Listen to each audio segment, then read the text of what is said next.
Welcome back to another episode of Enkindled Enkindled Voices. My name is Maria, And my name is Carmen. and we are your hosts for the day. Happy New Year's, Merry Christmas. Welcome back. Yes. We're excited. We're hosting. Well, we're on the 12 days of Christmas, and we're as Catholics, we actually get to celebrate New Year's twice. During Christmas, yeah. Well, a little bit of twice, yes, because there's like, well, if we count the Catholic New Year's, that's like when the new liturgical starts, which is around Advent. So that's one. And well, today is New Year's Day, January 1st. Yeah. So happy New Year's. Happy New Year's. 2026. 2026. Wow. Wow. That sounds crazy. Yes. And you guys might see that we're not in our regular Yes, that's right. place. Our set changed a little bit. We're coming at you live from Oakhurst. No, it's No? Groveland. Groveland? Oh. I Somewhere said that near so Yosemite. Yes, I said that so confidently. We're at you live from Groveland. Yes. Yeah. So we're here. We're in our little cabin. We were going to film outside, but it's a bit chilly. It's not snowing yet here, but we decided to be inside and comfy. Yes, we have our matching PJs. We have the comfy couch, comfy vibes. So yes, tune along for today's episode. Thank you guys so much for all of the love and support that you guys are continuing to give us. If you're new here, welcome abroad. We are two besties doing life together. We do ministry, and we've just been friends for a little over 20 years. So come along. Dang. 20 20 years. 2026. Yes, Wow. that's crazy. Yeah. That's wild. Yeah, because now I'm close to being 30, so it makes sense. Yes. Like, I feel sometimes it's like, no, I'm still young. I'm still in my early 20s, but nope. Nope. Yeah, no. This year is going to be a big year for you. Yes. Yeah, I'll be turning 30 this year. Wow. Wow. I'll be 29. Scary. 29 is just that meh year. Yeah. But I just see like the little memes where they go, it's like, oh, 1997, like I'm 22, but then it says like 28 running around or something like that. Yeah. Yeah. It's Wow. like we're growing up. Yes. We're Wow. growing up. Yes. So today in spirit of the New Year's, we thought we would do a little fun Q&A question for all of our new folks who are joining us, and also as a way to kind of recap our year, set new goals, new intentions, everything. So, someone creeping. Okay, yes. So we asked some of you guys, if you don't follow us on Instagram yet, you can find us at Enkindled Voices. So for those who do follow us, we asked you guys to submit some questions for when we were filming. Got a couple of fun ones. So an easy one to do, 2026 habits or goals. What are some of our goals for 2026, Carmen? So I think in general for the podcast, maybe a goal can be keeping it like fun, make it like enjoyable. Like, we never want to make it like hard or like a For task this to be more like of a burden instead of like something that's fun. Yes, for sure. I think we Keeping just it do like want to keep having fun with it. Like I with our schedules, I think, are so busy, but even amongst the busyness, this continues to be one of like my passion projects for it. And whenever we do film, like it's like it happens to be like midweek, and it's always like a good little pick me up. So I think like for sure continuing to have fun with the podcast and bringing more guests in, because we know so many amazing people that I think would be great to be on this, and just seeing where the Holy Spirit leads us. Yeah, honestly, because it's something we've had, I think, in our hearts for a while. So it's like, we're riding the ride, we're going with it, and we'll see what happens. We'll see what happens. Yeah. So that's Enkindled Voices goal. What's one of your personal goals that you're wishing to start in 2026? One of my goals.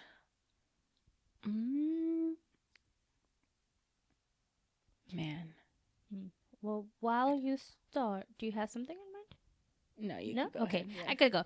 Okay, so one in 2026 for sure. One that has been heavy to my heart has just been like my health. I think like I tend to prioritize like a lot of things like in ministry and work and everything. So one of my goals for 2026 would just be to focus on my health, like resetting my cortisol levels, because it's like I saw on my Aura app and it says that I've just been like in super stressed out levels since like October, stress mode. So it just keeps saying like, yeah, your resilience levels are dropping. And I'm like, I could totally No. feel it. So I do want to just be more intentional about it and maybe setting a routine where I do sleep more Yeah. or have just like a healthier have relationship with food because I love Mm-hmm. food, but I also hate food. Like I just Yeah. I'm so picky with it. So that's going to be like my intentional things, not just like a diet, but like actually just like learning to Like, focus on it. Maybe that's just even for some of you might it might just be consistent of like going to do your physical, like yeah. doing like the minor things and then taking it from there. Like making it a lifestyle, like not Mhm. making it super complicated, super hard. Like honestly, like just a lifestyle. Like Mhm. make it easy. I think there's a Yes. lot of like baby steps that can you could slowly start taking because Mhm. I feel like with that it's not like a one and done. Like it's like No.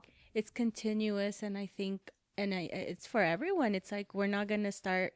Okay, I'm gonna get rid of everything. Like no, it's No. like okay, maybe this day like instead of eating just a cupcake, let me eat um a dinner, and Mhm. then afterwards like let me get a little sweet treat. Let Like me get my that's protein not in. bad, Mhm. like you know balance and stuff. Oh yeah, I Yes. love that. Yes. Yeah, I think with health for me, I think I started working, I think, on it this year. Like, I felt like I started getting better at it, but my sleep. Oh yeah. But I think for this upcoming year, like, really staying on track or really, like, being like, okay, for sure, my sleep time will be at this time, and let me try to finish this other stuff at a later or before or when I wake up in the morning. I don't know, just something with sleep better because Sleep is hard and it yeah, affects things, especially as like women. Like sleep can be like yeah. it's so important for our hormones and everything. Mm-hmm. So yes, good goals. Yes. Another question. I think it relates to this. Who needs more sleep? Yeah, I think Carmen definitely can. Like since college, Carmen would be like sleeps late, wakes up early at like 6 in the morning. As Yeah. like to like for me, if I sleep late, I'm like, oh, I can wake up at 11, 10, whatever. So Carmen definitely needs more sleep. Yes. Yes. Yes, that's a fun one. Okay. Let's see. Someone asked, what saying do y'all relate most to now and why? What say would you say that you relate to most? Um, I think one of the saints that has been coming up a lot in my life, I think recently would be Saint Mother Teresa. I think she's a really good example, I think, to a lot of us, Mm-hmm. and everything she's done in her life or she did in her life was pretty amazing. It's like, and I think she would just do it. She did do it for the love, like the love she had for God and like what he, had for her. And it amazes me because she would go out to the poor places, to like maybe who knows, even scary places, and go out there and like be helping those people, Mm-hmm. feeding the poor, clothing like all of that things. And it's like wow, it really inspires me, I guess you could say. And then there's like this quote, and I think I have it here somewhere. Um, that I've seen from her. It's the quote is wash the plate not because it's dirty nor because you're told to wash it, but because you love the person who will use it next. Dang. And I'm like, dang, that's like powerful because even with a simple thing, washing a plate, it's like if you think about it so deep, it's Mm-hmm. like that is like don't do it for yourself. Don't do it because you're lazy. Don't do it because you don't want to, which is sometimes things I feel or whatever. And it's like if you start thinking it this way, it's like right. We love Yeah. our. Love thy neighbor. You love your neighbor. It's like Yeah. do it for them. Don't do it for yourself. It's Mm-hmm. Selfless selfless love. love, and so Yes. I think it's beautiful and it could be applied to like a lot of things. So yeah, Yeah, in many aspects, Saint yeah. Therese is the great. I actually have like one of the wallpapers, and it's like Saint Teresa with John Paul II. Yeah. Like they're like next to each other, and then the I quote love underneath: that "Be not one. afraid." Yes. Yes. I love the two of them together. Yeah. And what's Yes. your What's my saint that I relate Yeah. to? I think that I mean I kind of talked about it in one of the episodes, like Saint Mm-hmm. Rita. Like I kind of relate to her, and then but one that I tend to like have a lot of love and respect for. It's also like John Paul II. I Mm-hmm. just love him. I watched his movie, like a little biography type of thing, and it's just he lived his life so fearlessly, and then that connection that he had with the youth, like um encouraging us to like live out your mission, to not be afraid, to find God's love and the joy in your life and everything. So I tend to like always be reminded by his quote, like the being not afraid. And I think that earlier this year I found like a book that he had written, Yeah. and it's like very like a motivational book type of thing. And it just, he made like a correlation to like a car, like a car, if it's just there sitting parked, it's and not moving, Mm-hmm. it's going to eventually just start to rust and die. So he says, like, don't be a sitting car, be, your life was given and made for a reason with a Mm-hmm. purpose, so live out your mission no matter like how scary it is. So that Wow. book was like very like, I was listening to it and I was just like, oh my god, my heart feels so on fire. I think that was in the summer, and that's when like we Mm-hmm. started again like talking about bringing back the Yeah. podcast. So I wish that I did know a lot more about him, but just like even the little facts that I know and like what I get to see like on his quotes, I'm like, oh my gosh, he was just such a beautiful person, as I think all of the saints are. Oh So yeah, maybe that's for just sure. gonna be also one of my goals, like just to get to like learn That's what more I was about the about to saints, say. because we're not Yeah. experts. Mm-mm. But that's also why we like to have the little saint, the the The little saint saint of of the the day. day and stuff, because it, the saints are there for a reason, and they're there to bring us our intercession, and then they're there as role models that we can follow. And all saints have different lives, so yes, some of them were definitely more holy like since the start, but others les costó to get Yeah. there. So but at the end of the day, they made it, they became saints. Yeah. That's Mm-hmm. beautiful. Yeah. And I think it's a reminder too, like, like we should be striving, doing our baby steps to hopefully strive to be like a saint or a saint. Mm-hmm. And, To reach for sainthood, that is our yes, goal as Catholics. Yes, to reach for sainthood. Yes. for sure. Okay. um Mm, did I go next? yeah, I think, okay, so we have another question says, how do you deal with comparison, especially in faith? Oh, I think that that's like tough one. I think like for me at times, I think, okay, so when it comes to the podcast, I feel like this has been like one of my Yeah. missions like for a while. Just yesterday, like we were driving and then we were reflecting how one time I was invited to do an interview like while I was in college at the Radio Santissimo in Sacramento. Mm-hmm. This was many years ago, and I even like within that we just talked about like Our Lady of Guadalupe actually in like a Yeah. little brief testimony and how much she helped us. And when I was doing that interview, I was like driving because out of everyone that was part of the new men, for some reason like they kind of reached out to us, well maybe Mm-hmm. because we also spoke Spanish, but there was other folks that spoke Yeah. Spanish. Maybe they said no or anything, but when they asked us and I was like considering it, I remember it was December and it was raining, and then I was just having like a heartfelt like conversation with like God, like in my drive, and I'm like, God, should I do this or not?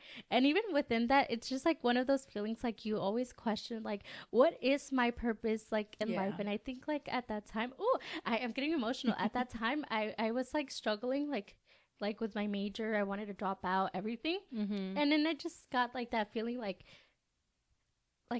you might not know what your mission is, but just know that like everything that like you've been put through and stuff like that, like it's all for a reason, and like soon like you'll kind of find out. I don't know, it was just like that like feeling of like reassurance, like don't be afraid, like I'm here with you, just trust me.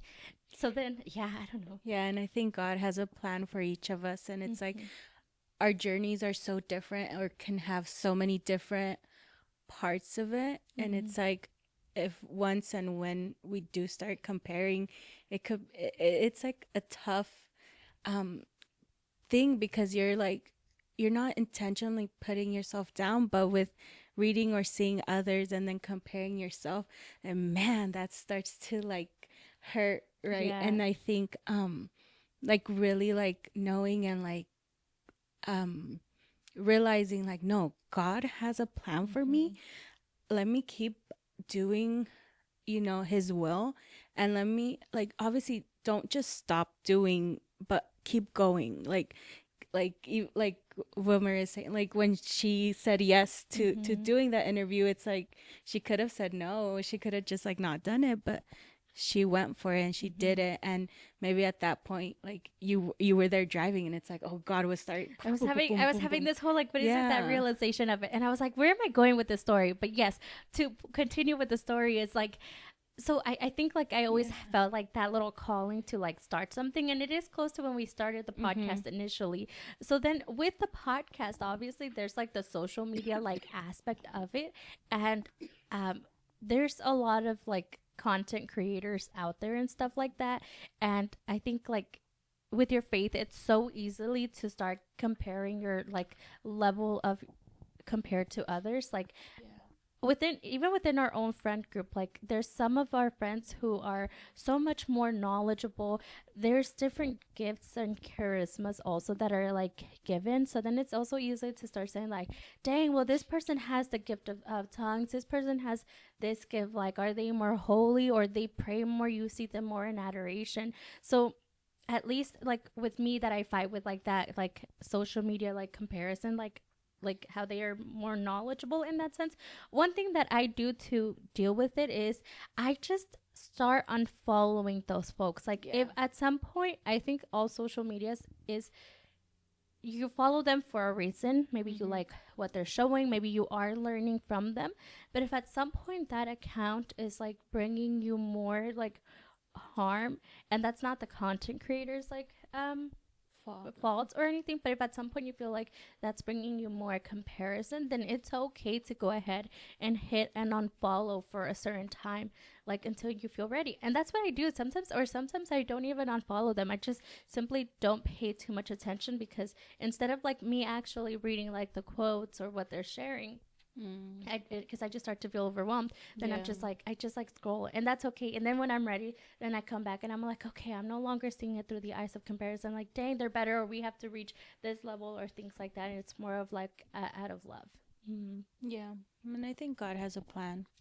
Like, you Yeah. know, like yeah. Yes, but if you had to narrow it down from your end, how would you deal with what advice do you have like for others? How could they deal with comparison, especially when it comes to like in faith? Because it's so easy to like fall into comparison. Yeah, for sure. I think having maybe, I don't know, like how to deal with it. Like probably having those conversations within yourself and you and the Lord, like you like really like, hey, Lord, like you know my intentions, you know how hard I'm trying, you know me, like this is me, like we can't pretend to be someone else. Yes. When we start, you know, we start to compare ourselves, we can, like we tend to like be like, oh no no no, I'm like this, but it's like no, it's like be your true self. And I think in that way it's like you don't fall into that comparison. It's like, Yeah. be yourself, I think. Be yourself, retrieve, and if it always comes Yeah. down to it, if you have someone to lean on and like Yeah. just expressing it, sometimes Yeah, just me, talk like about it. I have my Yeah. group of friends that I just like vent to, and I just go like, oh my gosh, this is happening, and then afterwards I'm like, okay, I'm so sorry for letting this out, but like thank you guys for being there, like so that I could vent, because then that like already just, if you keep certain thoughts in your head, then you're more likely to just like keep on reflecting and harming yourself more, as opposed to like voicing them out. Because once you voice it out, then it's like, oh, I could breathe. Yeah. And if you don't have that someone, then maybe even just like journaling, that's a good key weight as well. Yeah. Yes. I like that. Great question. Okay. Who is more likely to overcommit to things? Between us? Yes. If it comes to ministry, at least. Yeah. I would say both. Yeah. Yeah, I think in different situations, or I think if I feel like for us maybe there's been times it's like, okay, we try to say no, and then little afterwards we're like, okay, no, I guess we'll help, you know. But I think that we're just fixers. yeah, So if we see, like, we try to you're give right. others the Yeah. opportunity to like step up and do it, but then at the end of the day, like, certain tasks and things need to get accomplished. So if we see that it's not happening, then then we tend to step in and overcommit. But that's also something that I've caught myself doing. Yeah. It's like the, what is Mm-hmm. it called, like the hero complex and Mm-hmm. stuff like that.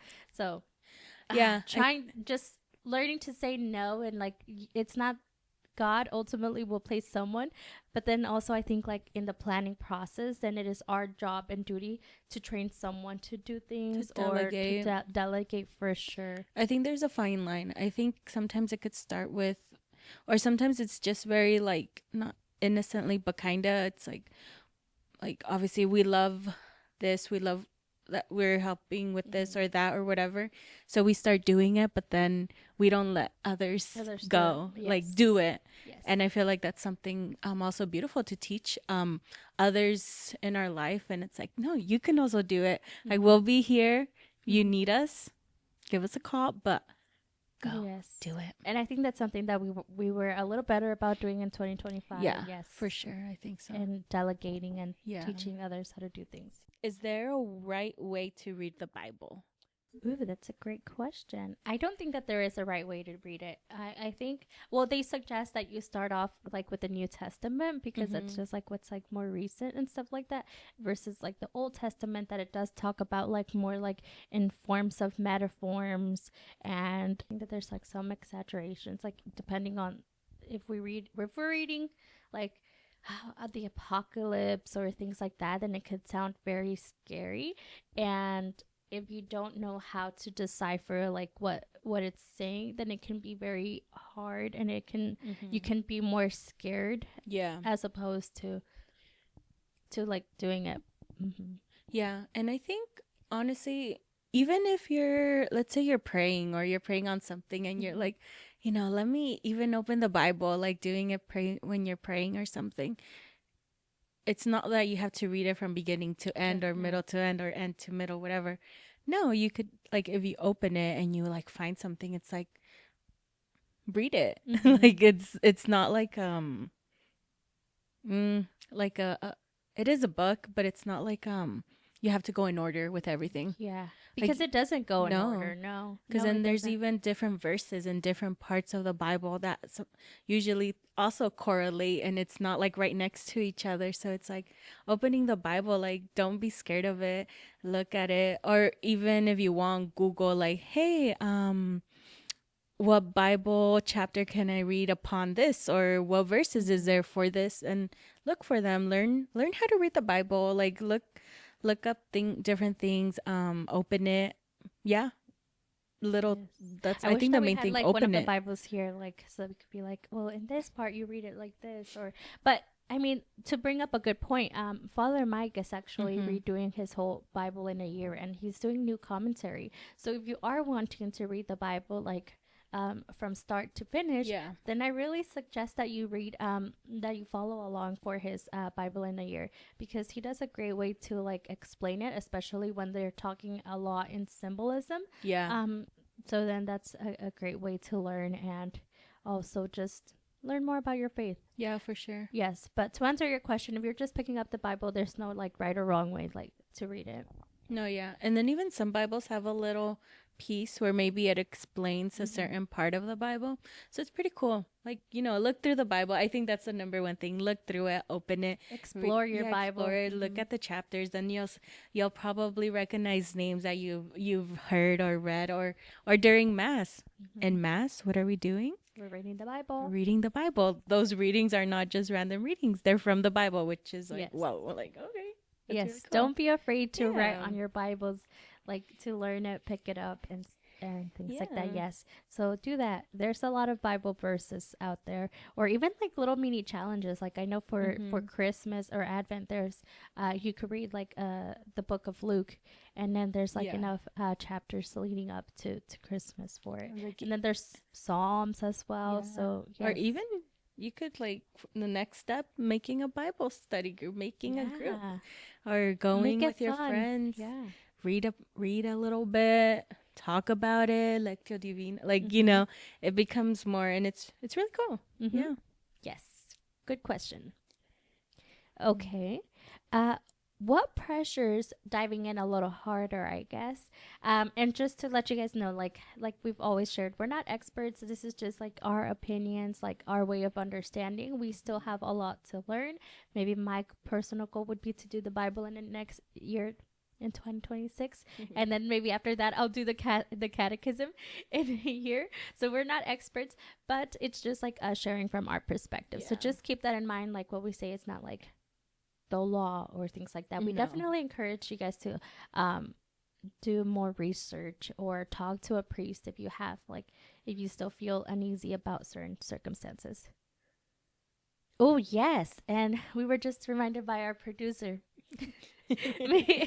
something about the Bible, making sure that your Bible has the seal, because there are different versions, distinctions out there. So making sure if you are Catholic that you are reading a Catholic Bible. Some Bibles have, like, from other denominations, they have less chapters within them, and then they are changed a little bit. So yes, definitely make sure that you have the seal of approval, because that's is going to show you that it's in accordance with the Catholic teachings. Yeah, and if you have questions, reach out.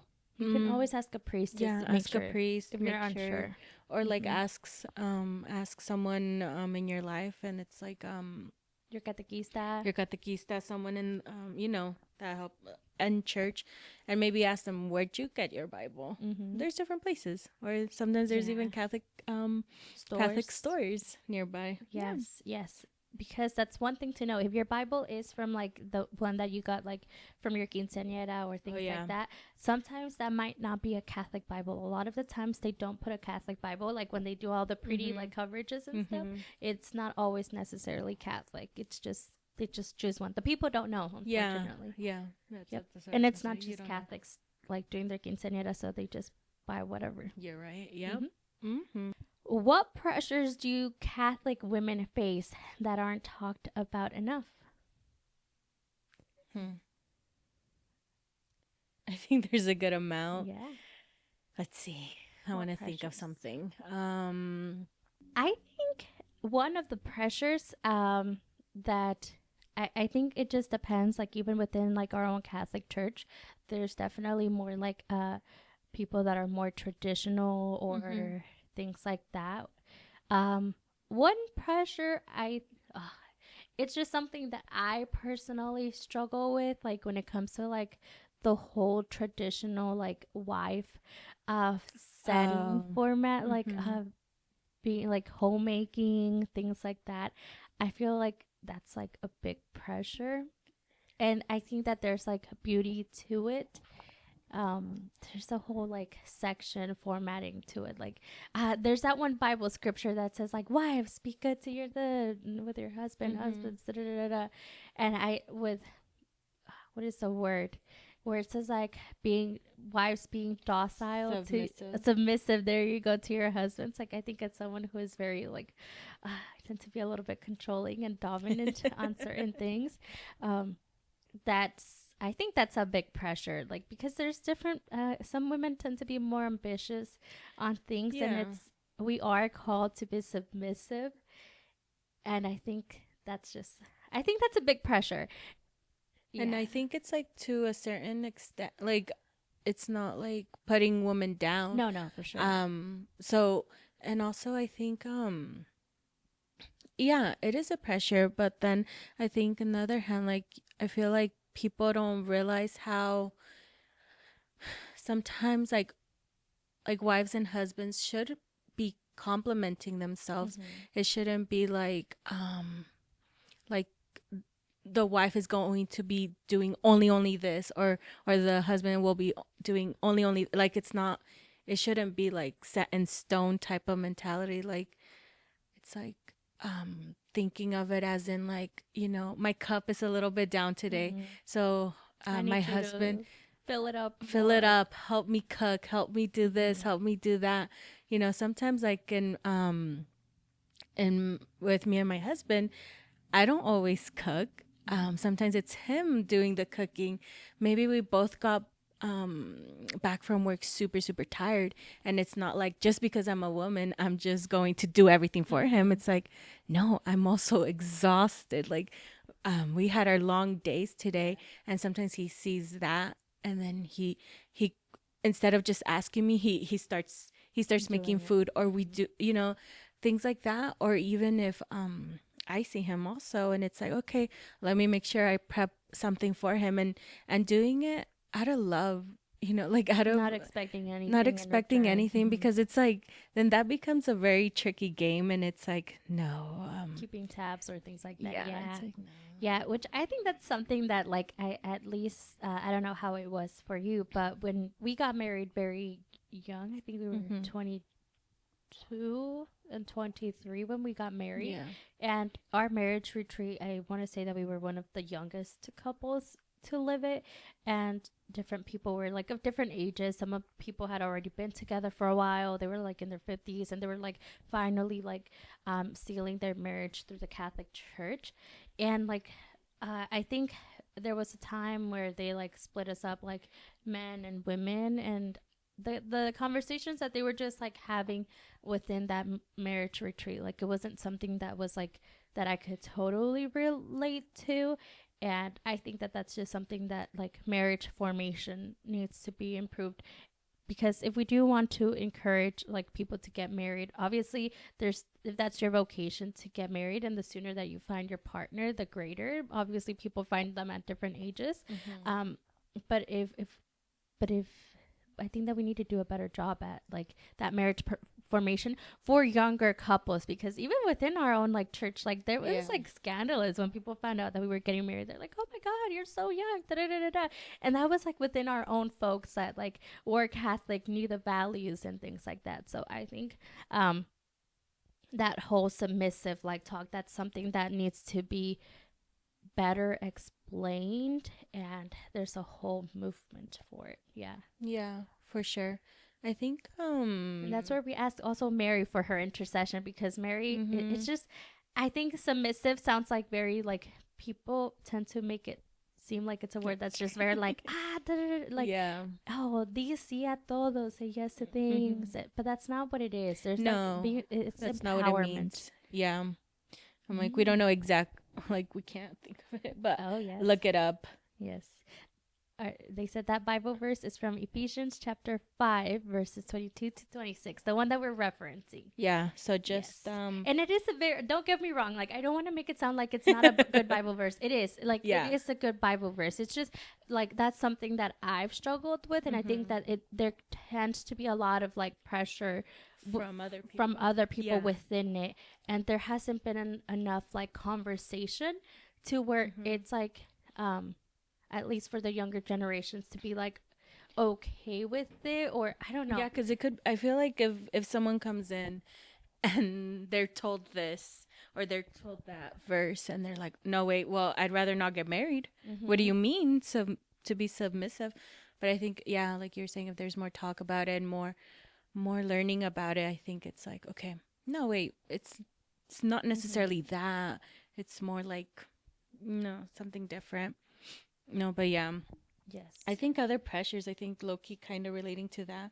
It's like for Catholic women or young women especially, I think it's like maybe even like finding, like you need to find a relationship, like a boyfriend fast, or you need to get married not fast, not soon, because then again we have like, oh, why are you getting married so young? That's another pressure. It's like, well, what do you want me to get married or not to get married, or be super old and get married, or even, well, it's a whole thing. I think a lot of it, it's like like, oh, why don't you have a boyfriend, or why is it this, or why? It's like, well, maybe he hasn't came yet. Yes, that's definitely a lot of pressure. And I think as women, it's like, especially obviously like we're already born with all of like, we're talking reproductive system like and everything with your children. So as you age, like those eggs tend to age as well. So you kind of have that ticking time like in the back of your head, like I need to have kids by a certain age, by this, da, da, da, da. So that is a big pressure, but just know, like, if discern your vocation properly, and if you feel like you are being called to marriage, like that is the vocation that you are wanting to live, then start working towards that. If right now you're living in a stage of singlehood, then use that, live out your vocation as being single by bettering yourself. What are you doing to better yourself for your future husband? Are you working on your wounds? Like, have you certain traumas, things like that? And also, what are you doing to find that future spouse? Like, yes, don't put that pressure, like, I need to find my husband as of now, today, tomorrow. But also, if you really feel like that is your vocation, then where are you working to get there? Are you putting yourself out there? Like, because he might not just like majestically like appear, you know. So it's like putting yourself out there and working in whatever way. Yeah. Yeah, For sure. those are good ones that aren't talked about enough. Oh, one good one. Okay, then we'll stop with that one. But I would say when it comes to like NFP, like as Catholics and our whole like we're called to be fruitful and within our marriage to bring life and things like that. And I think obviously as Catholics, like we believe that we don't believe in the use of contraceptives like in birth control, like using all of those forms. So there is like the natural family planning, which it's not really considered a form of contraception, because if you are using it to, you could use NFP to plan for a family, or you could use it to delay the start of the family. And that's also like a big pressure. Like, just know that, like, if you are married, or even if you're not, I feel like that's something that should be like talked about, like to women, like as a younger age, to learn how to learn and read your own cycle and stuff like that, so that by the point that you are married or working on getting married, then you're more familiar with your body and stuff. Yeah, because even if you have another, like a friend that's a girl, your cycles are not the same.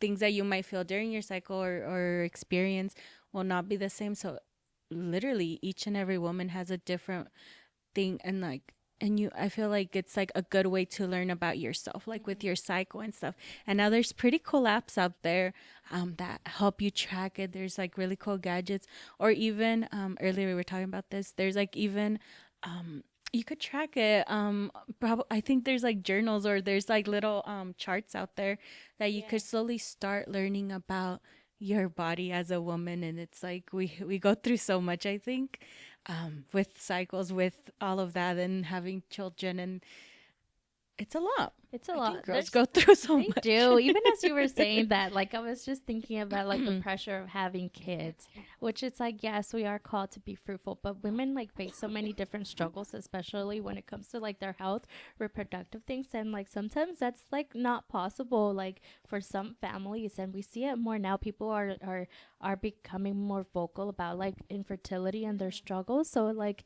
that is a big pressure, and I think as Catholics, we also need to learn to be better. Like, yes, like when someone just gets married, like don't just straight up go and ask them, like, when are the kids coming, because you don't know what that couple is facing. And especially as like they've been married for longer, like that's definitely not okay. You don't know their struggles. So definitely that's one of the pressures, like taking out the pressure of women of having kids. Like, yes, we are called to be fruitful, but God knows his timing, and when it's the right time, you'll see them with a kid, or maybe you won't, and that's none of your business. Yeah, because it sucks. It's sometimes you're, wow, we just got married, it's a month in.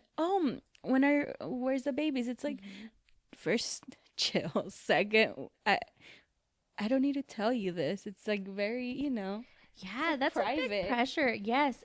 But that's what I'm saying. Like, even like within social media, that's like the beauty of it. Like now, like they're starting to talk more about it. Like with women, like prepping your body for a planned pregnancy. Like people just talk about like how to prevent pregnancy, but now they're starting to be more of that talk. Like, what if you do desire that pregnancy? Like your body, you should be prepping it, like eating the right vitamins, the right nutrients, and that is also a lot of pressure to like get that right. So as women, just learn to give yourself a little bit of that grace and that love, because our bodies are constantly going through so much. So just give yourself that grace. Yeah, for sure. Could Yes. be a little tough, And stressful. call on Mary to give you Yeah. some some love and wisdom. Yes. Wow, that was a long one. Uh-huh. Hmm. Okay. Ooh. Let's see. Let's see. Okay, so since that one was we get a little deeper into it. What about what would you say to someone still searching to their people, to find their people? To find their people, Mhm. like their friend group, Yeah. probably. Mhm. I think,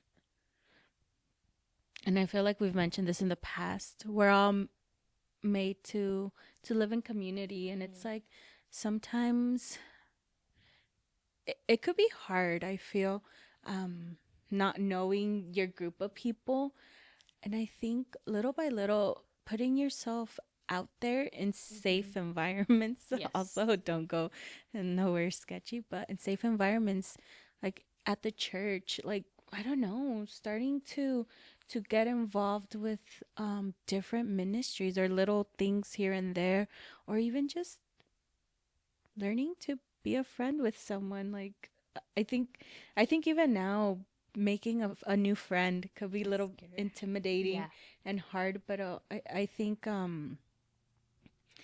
with I don't know, like I think that it's definitely more of like well, one, you have to put yourself out there a yeah. little bit because unfortunately with the pandemic, like it made it harder, like it made it easier for us to be comfortable, like not going out anywhere and do a lot of like that communication like with our phones because it takes away like some of that pressure.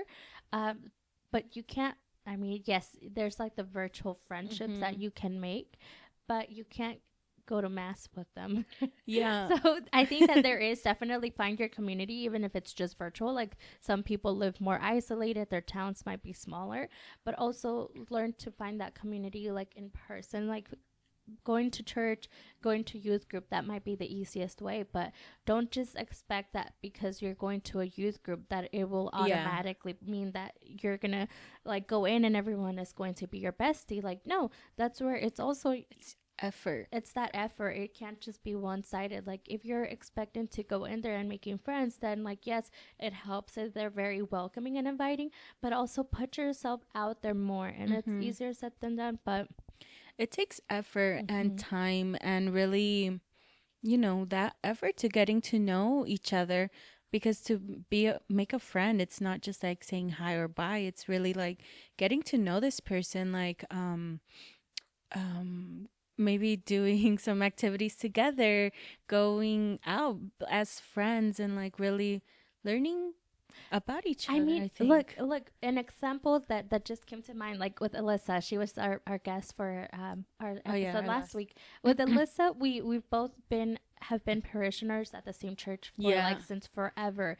Alyssa would be, even though we were in the same church and we might have known of Alyssa, we weren't friends from the Mm-mm. start. Yeah. We were in the same confirmation program and we And we weren't didn't friends. We even didn't even know. know each other there. So Yeah. it's not until like we both joined like specific groups that our paths really Yeah. like overlapped a little bit more. And then even within that, because within ministry there are some people that aren't friends, like yes, you might be acquaintances but Yeah. not necessarily friends. So it's until you start to be more intentional about wanting and building that Mm-hmm. friendship that it starts to happen. And it all just comes down to the places that you put yourself in. I could say that like if we're talking about like in school and things, I Mm. never found like my people in Mm-hmm. within like a school environment. I did have friends, but it wasn't like, I don't know, some of those friendships weren't as deep. I love my Yeah. friends from there and things, but I'm not necessarily in contact with them. If I see them, then I'll be like, "Oh my gosh, so great to see you." Yeah. But then at church, that's where I found like my family, my friends. Yeah. Yes, Your people. my people. Hmm. Yeah. Yes. Okay. Another tough question. It's someone is asking, as Catholics, do we have to be pro life in every situation? this is a controversial topic a little bit. It shouldn't be like within our own like church. I think as Catholics, again, disclaimer, we might not say everything perfectly, but as Catholics, we are called to be pro-life in every stance.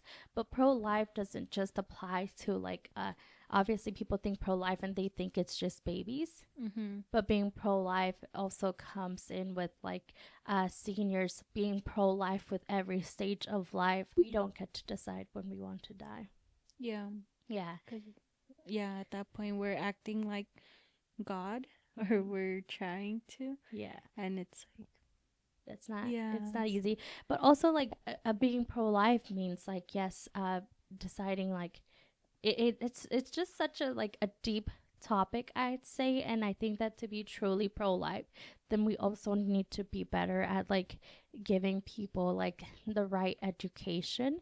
We were talking about this a little bit earlier, but I think sometimes within our own, like depending how traditional your family was, like you just didn't get certain conversations like did you get the sex talk, like did you learn about theology of the body, that's like learning to love your body, respect yourself, things like that. So I think that if we had those tougher conversations that could be like embarrassing, then I think that there wouldn't be so many like women, like especially teens, seeking to do abortion, because sometimes parents tend to tell teens more of like what not to do instead of like telling them, instead of focusing on like here's the pill, they should be focused on like no, learn to love your body, save yourself. Like that's something that's still achievable. It's hard, but it is. or even like doing things in fear, and that's where you start to go on this other route and not knowing, like, yeah, maybe like starting from the beginning, like let me love my body, let me Love myself first. Love myself first before I give myself to someone else. Yes. Yeah. Yeah. So I think that the whole pro-life thing, it's something that needs to be expanded more. Like even being pro-life is fighting for every child to have adequate food. Being pro-life is working so that we are also fighting for the rights for everyone, because we are all dignified of life, of living a dignified of living a dignified life. It goes into talking with our whole immigration system, like yes, there's certain ways to go about things, but being pro-life is making sure that that person is being treated with respect, that they are processed with like a due trial, like things like that. So I don't think that the whole pro-life word terminology is like so black and white. I think that we just tend to focus on the babies, and yes, as we should, because the babies are, I mean, they're babies. They don't have a voice for themselves, and they, that choice shouldn't be made for them. And I think pro-life could be having that voice for those that don't have it, and that's speaking in all ages and stuff like that.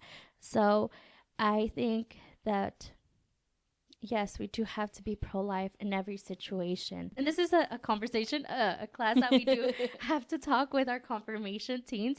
And it's so hard because the society teaches us that everything is so black and white, and it's really just not.